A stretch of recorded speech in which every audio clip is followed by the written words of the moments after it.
सावधान रहो, दीपक बुझने न पाए, क्योंकि जब वो लौ बुझती है तब कर्मों का हिसाब शुरू होता है। जानिए, पीपल के पास दीपक जलाने से किस फल की प्राप्ति होती है। जय श्री कृष्ण मित्रों। आज हम सभी इस पावन कथा के माध्यम से जानेंगे कि पीपल के समीप सरसों के तेल का दीपक जलाने से किस पुण्य की प्राप्ति होती है। दोस्तों, एक बार की बात है, देवर्षि नारद जी पृथ्वी लोक का भ्रमण कर रहे थे। तभी उनकी दृष्टि एक अत्यंत ही सुंदर दृश्य पर पड़ी, जहां कुछ पुरुष और स्त्रियां संध्या समय पीपल के वृक्ष के समीप दीपक जला रहे थे। यह सुंदर दृश्य देखकर नारद मुनि बहुत प्रसन्न हुए, परंतु उनके मन में इस दृश्य को देखकर एक प्रश्न भी उठा। वह इस प्रश्न का उत्तर जानने के लिए भगवान शनिदेव के पास सूर्यलोक में जा पहुंचे और शनिदेव को प्रणाम करते हुए बोले, हे सूर्यपुत्र, आज हम आपके पास एक प्रश्न का उत्तर जानने के उद्देश्य से आए हैं। कृपया मेरे प्रश्न का उत्तर देकर मुझे अनुग्रहित कीजिए। शनिदेव ने देवर्षि नारद का अभिवादन करते हुए कहा, हे ब्रह्मानंदन, ऐसा कौन सा प्रश्न है जो आप जैसे श्रेष्ठ ज्ञानी को विचलित कर रहा है? आप हमें निसंकोच होकर बताइए, हम आपके मन में उठ रहे प्रश्न की व्यग्रता को अवश्य दूर करेंगे। नारद जी ने प्रश्न बताते हुए कहा, हे सूर्यपुत्र, जब मैं आकाश मार्ग में विचरण कर रहा था, तभी मेरी नज़र पृथ्वीलोक पर गई। वहां मैंने देखा कुछ दुष्ट मनुष्य पवित्र पीपल के वृक्ष को काटते हुए दिखे, जैसे उन्हें पीपल के वृक्ष के महत्व का कोई ज्ञान ही ना हो। दूसरी ओर कुछ तपस्वी मुनि और सज्जन पुरुष पीपल वृक्ष की पूजा कर रहे थे। वे उसकी परिक्रमा कर रहे थे, उस पर जल अर्पित कर रहे थे और उसके सामने दीप जला रहे थे और हाथ जोड़कर मंत्रोच्चारण कर रहे थे। हे छायासुत, ऐसा विरोधाभास दृश्य देखकर मेरे मन में प्रश्न उठने लगा कि आखिर पीपल वृक्ष और उसके समीप दीपक क्यों जलाया जाता है। इस रहस्य को जानने की मेरे मन में तीव्र इच्छा जागृत हो उठी और मैं अपना प्रश्न लेकर आपके पास आ गया। मित्रों, नारद जी के मुख से ये प्रश्न सुनने के बाद शनिदेव के मुख पर एक मधुर मुस्कान खिल उठी। फिर वे मंद स्वर में बोले, हे मुनि श्रेष्ठ, आज आपने बहुत ही उत्तम प्रश्न पूछा है। पीपल का वृक्ष कोई साधारण वृक्ष नहीं है। ये वृक्ष स्वयं त्रिदेव के स्वरूप का प्रतीक है और इस वृक्ष पर स्वयं मेरा भी वास होता है। जो मनुष्य इस पवित्र वृक्ष की पूजा करता है, इसके पास सरसों के तेल का दीपक प्रज्वलित करता है, उसे एक साथ तीनों देवों का और मेरा आशीर्वाद प्राप्त होता है और उसके समस्त पापों का नाश हो जाता है और उसे मोक्ष की प्राप्ति होती है।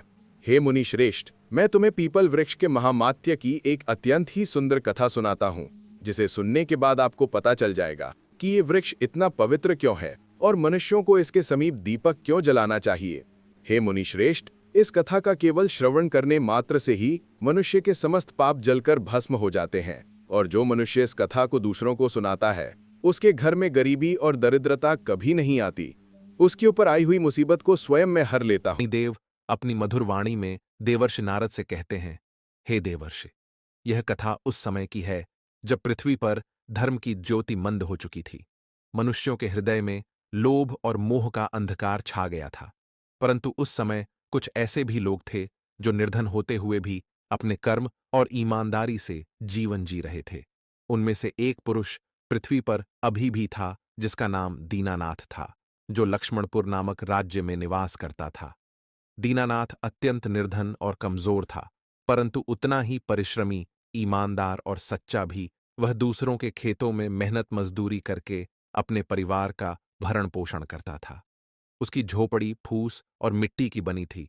बरसात में छत टपकती, सर्दियों में हवा दीवारों को चीरती, फिर भी वह कभी किसी से शिकायत नहीं करता। उसके चेहरे पर सदा एक शांत मुस्कान और मन में संतोष रहता। उसके परिवार में कुल 7 सदस्य थे, वृद्ध माता पिता, पत्नी, 3 छोटे बच्चे और स्वयं दीनानाथ। सारा भार उसी के कंधों पर था। वह सुबह सूर्य उगने से पहले उठता, नदी में स्नान करता और खाली पेट ही खेतों की ओर निकल पड़ता। दिन भर धूप में पसीना बहाता और शाम ढलते ढलते थका हारा घर लौटता। परंतु इतनी मेहनत करने के बाद भी उसके घर में कभी अन्न पर्याप्त नहीं हो पाता था। उसकी पत्नी सरल और पतिव्रता स्त्री थी। वह हर परिस्थिति में अपने पति का साथ देती, परंतु जब बच्चे भूखे सो जाते तो उसके हृदय से आह निकल जाती। घर में न कोई पूजा होती थी न कोई धार्मिक कार्य, क्योंकि दीनानाथ को शास्त्रों और धर्म के महत्व का ज्ञान नहीं था। उसे यही लगता था कि पूजा पाठ धनवानों का कार्य है, गरीब का धर्म तो केवल परिश्रम करना है। ऐसे ही कठिन जीवन में दिन बीतते जा रहे थे।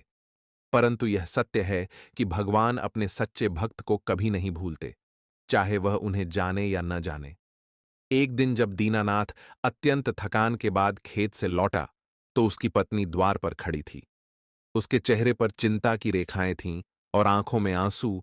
वह धीमी आवाज में बोली, स्वामी, आज घर में खाना बनाने के लिए लकड़ी का एक भी टुकड़ा नहीं है। बच्चों ने सारा दिन बिना भोजन के बिता दिया। आप कृपया जंगल से कुछ लकड़ियां ले आएं ताकि चूल्हा जल सके। पत्नी के कहने पर दीनानाथ उस दिन भी भूखा प्यासा, हाथ में पुरानी सी कुल्हाड़ी थामे जंगल की ओर निकल पड़ा। गर्म हवा उसके सूखे होंठों को चीर रही थी, पर उसके कदम थमने का नाम नहीं ले रहे थे। मन में केवल एक ही चिंता थी, अगर आज लकड़ियां न मिलीं तो घर में चूल्हा कैसे जलेगा, पत्नी और बच्चों को क्या खिलाएगा। वह जंगल के किनारों से होते हुए भीतर की ओर बढ़ता गया। जहां तक उसकी नजर जाती बस सूखी झाड़ियां और पत्थरीली जमीन थी। उसने इधर उधर बहुत ढूंढा, कभी किसी झाड़ी को कुल्हाड़ी से काटा तो कभी सूखी टहनियों को इकट्ठा करने की कोशिश की, परंतु यह सब बेकार था।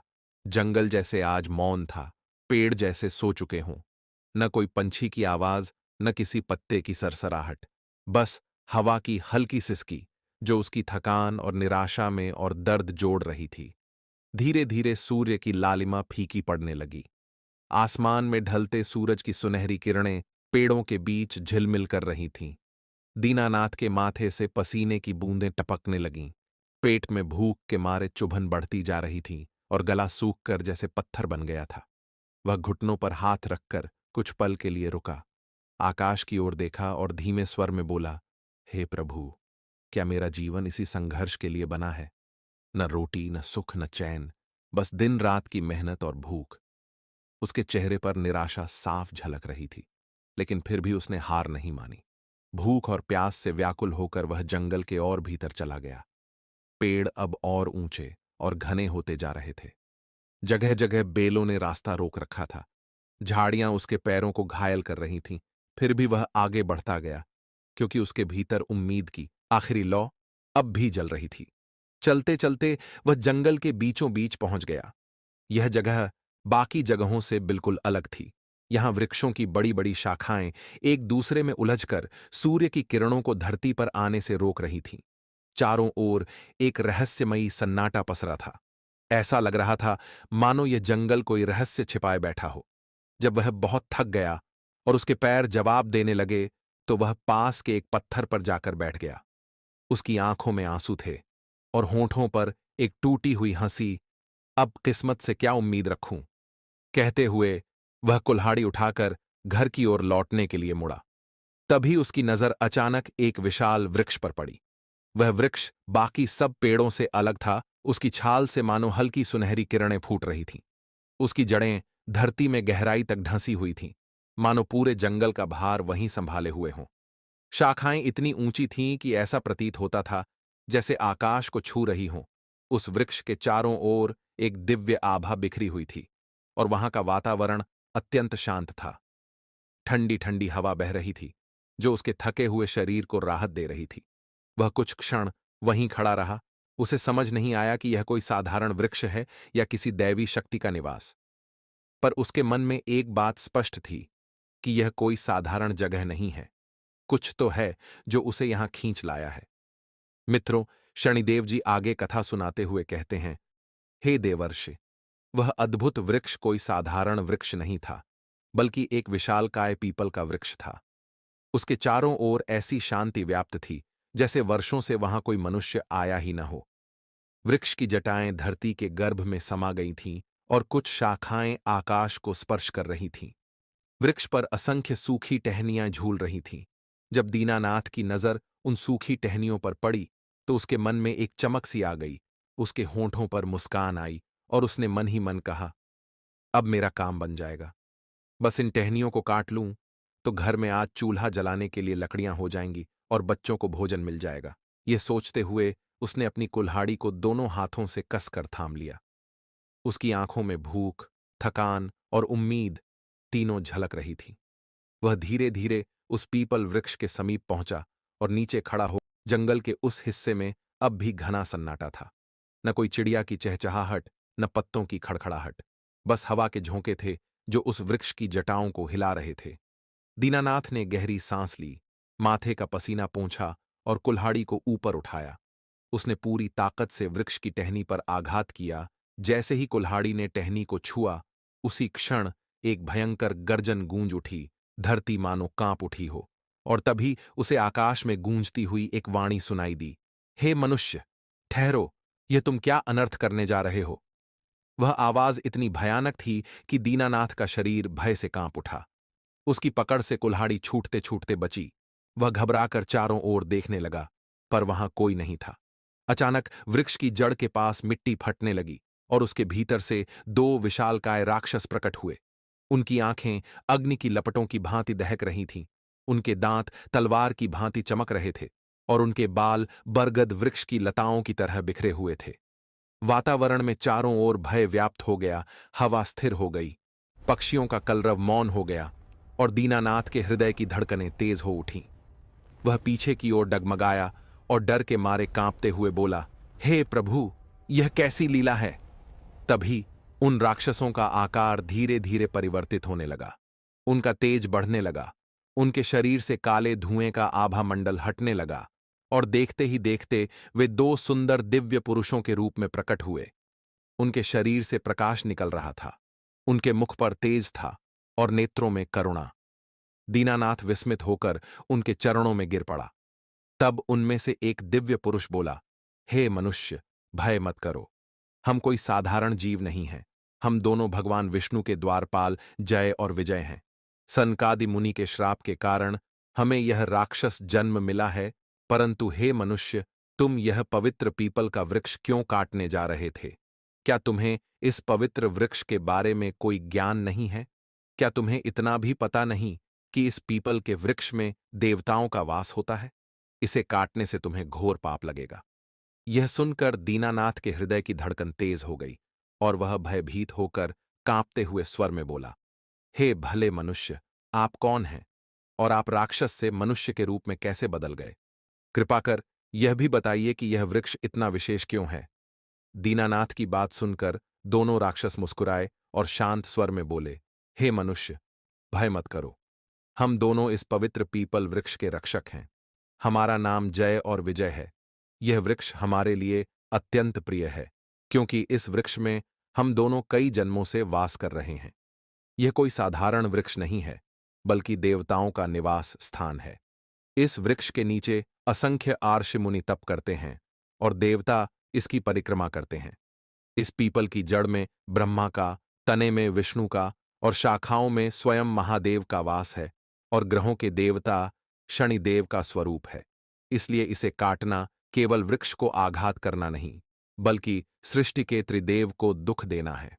उन दोनों की बातें सुनकर दीनानाथ ने सिर झुकाकर विनम्रता से कहा, हे भले पुरुष, आज आपने हमें यह घोर अनर्थ करने से बचा लिया, किंतु मैं यह जानना चाहता हूं कि आपको किस पाप के कारण राक्षस बनना पड़ा।